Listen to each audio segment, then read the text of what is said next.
वो सांप एक इच्छाधारी नागिन बन जाती है। फिर उस नागिन के पीछे पीछे कपिला गाय जंगल के अंदर चली गई।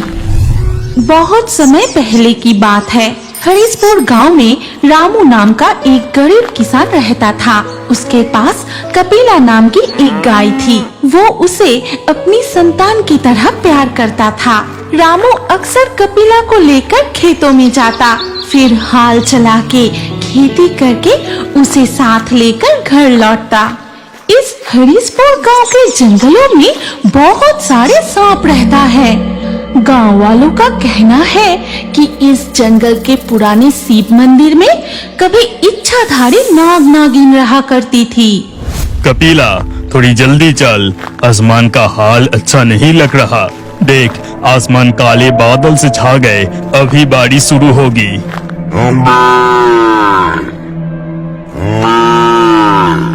मैं समझ गई कपिला, तुझे बहुत भूख लगी है। घर पहुंच के तुझे पेट भर के खाना खिलाऊंगा। लेकिन अगर तूफान और बारिश शुरू हो गए तो हम जंगल में ही फंस जाएंगे। रामू की बात पूरी होने से पहले ही तेज हवा और मूसलाधार बारिश शुरू हो गई। साथ ही जोर जोर से बिजली भी कड़कने लगी। कपिला, डर मत, चलते रहे। तू इस तरह से रुकेगी तो हम फंस जाएंगे। हम यहाँ रुकेंगे तो और भी मुसीबत हो सकता है। बिजली की तेज आवाज से कपिला बहुत डर गई। तभी वो जंगल के रास्ते में रुककर जोर जोर से रंभाने लगी।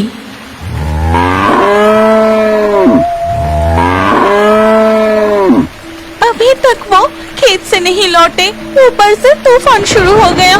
हे भगवान, उनका रक्षा करना। घर पर रामू की पत्नी माधवी बहुत चिंता कर रही थी। उधर तेज तूफान और बारिश के बीच रामू और कपिला जंगल के रास्ते में फंस गए। बाप रे बाप, कितनी तेज तूफान, साथ में बिजली कड़क रही है। माधवी अकेली घर पर चिंता कर रही होगी। तभी अचानक तूफान में पेड़ की एक डाल टूटकर रामू के ऊपर गिर पड़ी। तभी रामू बेहोश होकर जमीन पर गिर पड़ा।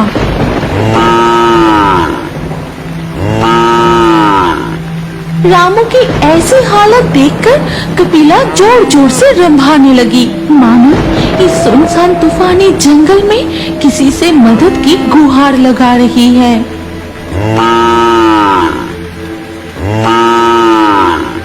असहाय कपिला लगातार पुकारती रही और ऐसे ही कुछ समय बीत जाता है। जरूर इस तूफान में वो कहीं फंस गया है, नहीं तो अब तक वो जरूर घर लौट आते। फिर तूफान और बारिश रुकते ही दिखा जाता है। मुझे क्या हुआ था? कपिला, तूफान और बारिश तो रुक गई।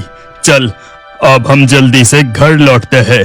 इसके बाद रामू कपिला को लेकर घर लौटने लगा।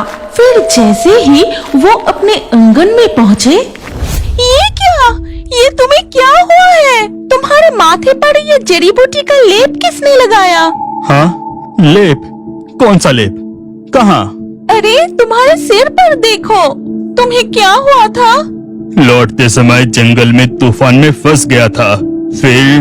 फिर मुझे कुछ याद नहीं, लगता है सो गया था। जब मैं उठा तो देखा तूफान थम चुका था। फिर कपिला को लेकर घर लौट आए। लेकिन हैरानी की बात है, ये लेप किसने लगाया? रामू माथे पर हाथ रखते ही दर्द महसूस करता है, लेकिन वो समझ नहीं पाता कि उसके साथ क्या हुआ होगा। तुम कमरे में जाकर आराम से बैठो, मैं अभी बैद जी को बुला कर लाती हूँ। इसके बाद रामू कपिला को खूंटे से बांधकर कमरे में चला गया। तब तक माधवी जाकर गांव के वैद्य को अपने घर पर बुला कर लाती है। फिर वैद्य जी ने रामू का अच्छे से इलाज करते हुए कहा, ये कैसे हो सकता है? ये जड़ी बूटी तुम्हें किसने लगाया? ये जड़ी बूटी आज से 250 साल पहले हमारे गांव के वैद्य इस्तेमाल करते थे। ये एक रहस्यमयी जड़ी बूटी है। अब तो इस जड़ी बूटी के पत्ते कहीं नहीं मिलते, इसीलिए इस जड़ी बूटी का इस्तेमाल सभी भूल चुके हैं। बैद जी, मेरे पति ठीक तो है ना? तुम्हारे पति आप पूरी तरह से स्वस्थ है। इस जड़ी बूटी से सारी बीमारियां ठीक हो जाती है। रामू, जरा याद करके बताओ, तुम्हारे माथे पर ये जड़ी बूटी किसने लगाया? मुझे कुछ पता नहीं बैद जी। जब मैं नींद से जागा तो देखा सामने कपिला खड़ी है। इसके अलावा मुझे कुछ याद नहीं। अजीब बात है, जिसका इस्तेमाल 250 साल पहले किया जाता था, उसे आज के समय देखकर मैं सच में हैरान हूँ। ठीक है, अब मैं चलता हूँ। ऐसा कहकर बैद जी चले जाते हैं। फिर कुछ दिन बीत गए। रोज सुबह रामू अपनी प्यारी कपिला गाय को पेट भर के खाना खिलाता। फिर कपिला गाय की दूध निकलता। क्या तुमने कभी ध्यान से देखा, आजकल हमारी कपिला बहुत कम दूध दे रही है। पहले जैसा बाल्टी भर दूध नहीं देती। हाँ भाग्यवान, तुमने सही कहा, लेकिन उससे मुझे कोई परेशानी नहीं। मेरी कपिला कम दूध दे या ज्यादा, वो हमेशा हमारे साथ रहेगा। उधर देखा जाता है कि उस दिन रामू जहाँ बेहोश होकर पड़ा था, उसी जगह पर बैद जी जाकर न जाने क्या ढूंढ रहे हैं। मुझे ये रहस्य सुलझाना ही पड़ेगा। रामू के माथे पर जिसने भी जड़ी बूटी लगाया होगा, उसने जरूर इस जंगल से उस जड़ी बूटी के पत्ते तोड़कर लगाया होगा। जरूर मुझे आसपास ही वो पत्ता मिलेगा। ऐसा कहते हुए बैद जी जंगल के और अंदर चले गए। वहाँ वो देखते हैं कि आसपास बहुत सारे सांपों के बिल और जहरीले सांप घूम रहे हैं। अरे बाप रे, नहीं, मुझे डरने से नहीं चलेगा। और गहराइयों में जाके देखता हूँ। ऐसा कहकर बैद जी जंगल के और गहराइयों में जाकर देखा कि वहाँ पर एक पुराना शिव मंदिर है। उसके पास सांप के एक मिट्टी का घोंसला है। ठीक उसी के बगल में कुछ अजीब सी नीला रंग के फूल खिले थे। वो कौन सी फूल है? पहले तो कभी नहीं देखा। ऐसा कहकर बैद जी जैसे ही उस तरफ बढ़े, तभी मिट्टी के घोंसले से एक जहरीला सांप निकलकर खड़ा हो गया।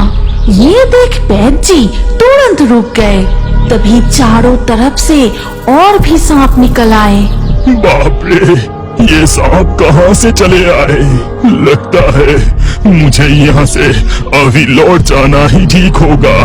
तभी अचानक वो सांप बैद जी के और बढ़ने लगा और बैद जी डर के मारे वहाँ से भागने लगे।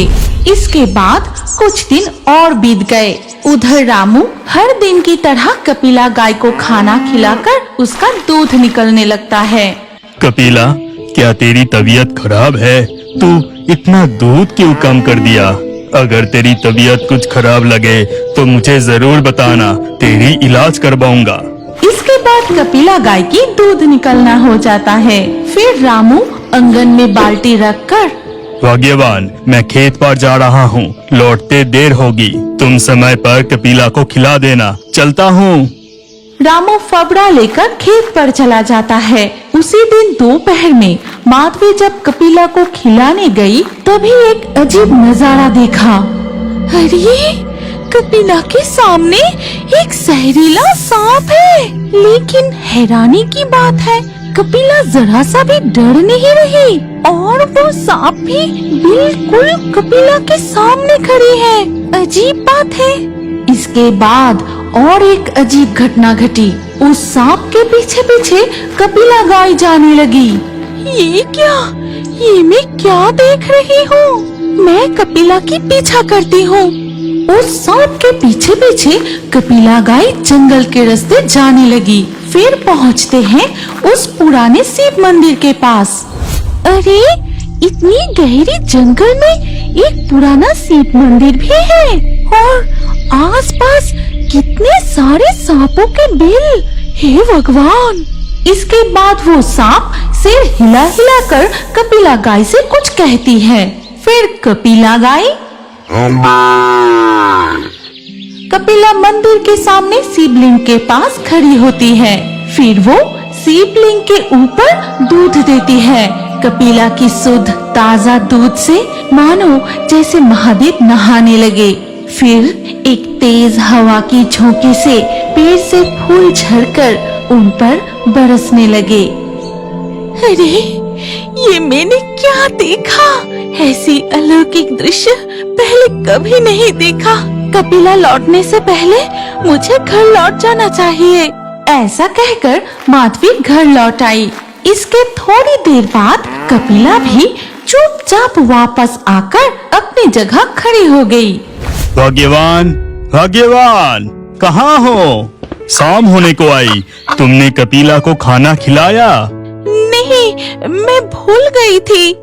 फिर रामू घास लेकर कपिला को खिलाता है, लेकिन माधवी आज के उस अजीब दृश्य के बारे में रामू को कुछ नहीं बताया। चलो हाथ मुंह धोकर कमरे में चलो। रामू और माधवी अपने कमरे में चले गए। फिर अगले दिन सुबह जब वो दोनों सो रहे थे, तब माधवी ने एक अजीब सी आवाज सुनी। तभी वो बाहर आकर देखा, उस दिन के वो सांप फिर से कपिला के सामने खड़ी है और वो दोनों आपस में बात कर रहे हैं। अरे इतनी सुबह फिर वही सांप। इसके बाद फिर से और एक अजीब घटना घटी, जिसके बारे में माधवी सपने में भी नहीं सोचा था। वो सांप एक इच्छाधारी नागिन बन जाती है। फिर उस नागिन के पीछे पीछे कपिला गाय जंगल के अंदर चली गई। हे भगवान, मैंने जो देखा क्या वो सच है? इच्छाधारी नागिन सचमुच होता है, लेकिन हमारी कपिला के साथ उसका क्या संबंध है? मुझे ये रहस्य जानना ही होगा। वो इच्छाधारी नागिन आखिर है कौन, और उस दिन रहस्यमय जड़ी बूटी का लेप आखिर किसने लगाया था? अगर आप इस कहानी के सेकंड पार्ट देखना चाहते हैं, तो कमेंट में पार्ट 2 लिखकर हमें जरूर बताइए।